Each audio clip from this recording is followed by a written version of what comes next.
ప్రభువైన యేసుక్రీస్తు నామములో కల్వరి గ్రేస్ ప్రార్థనా మందిరము తరపున ప్రతి ఒక్కరికి నా హృదయపూర్వక వందనాలు తెలియజేస్తున్నాను. అందరూ బాగున్నారా?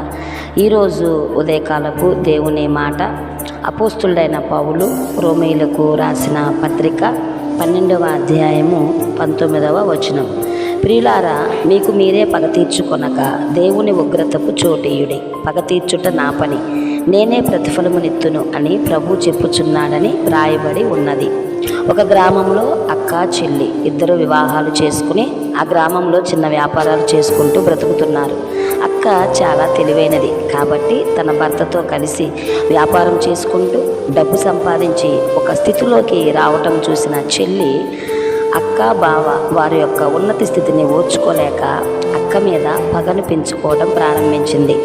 అక్క తన భర్త పిల్లలతో సంతోషంగా ఆనందంగా ఉండడం తట్టుకోలేకపోయింది. అక్క మాత్రం నీతితో యథార్థతతో కూడిన వ్యాపారం చేసుకుంటూ చక్కగా వారి పిల్లలను చదివించుకుంటూ ఉంటుంది. చెల్లి మాత్రం అక్క యొక్క స్థితిని ఓర్చుకోలేక పగతో రోజు రగిలిపోతూ ఉండేది. ఒకరోజు చెల్లిని చూడాలి అని చెల్లి దగ్గరకు వచ్చిన అక్కకు అన్నంలో విషం పెట్టి తినమని చెబుతుంది. అక్క, నేను ఈరోజు ఉపవాసం కాబట్టి ఈసారి తింటాను అని చెప్పి వెళ్ళిపోతుంది.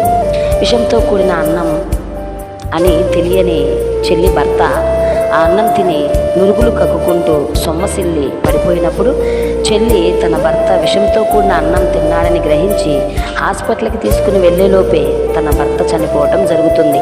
పగబెట్టుకున్న చెల్లి విధవరాలయ్యింది. ఉన్న తోడును పోగొట్టుకుంది. జీవితాంతం దుఃఖంతో బ్రతకాల్సి వచ్చింది. ప్రియ దేవుని బిడ్డలారా, పగ కుటుంబాన్ని నాశనం చేస్తుంది. పగ మనిషిని చంపేస్తుంది. పగ కొన్ని రోగాలను జబ్బులను తెచ్చిపెడుతుంది.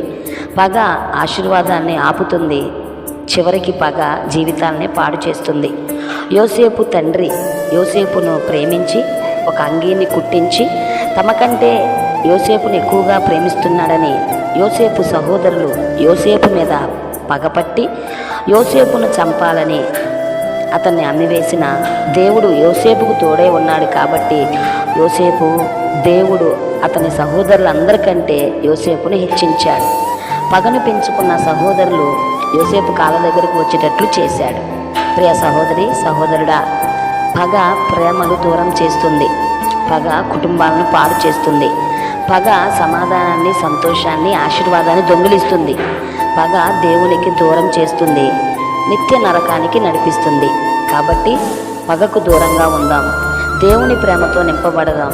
దేవుని రాకడకు మన కుటుంబాన్ని సిద్ధపరచుకుందాం. అట్టి కృప దేవుడు నీకు నీ కుటుంబానికి దయచేయును గాక. Amen. God bless you all.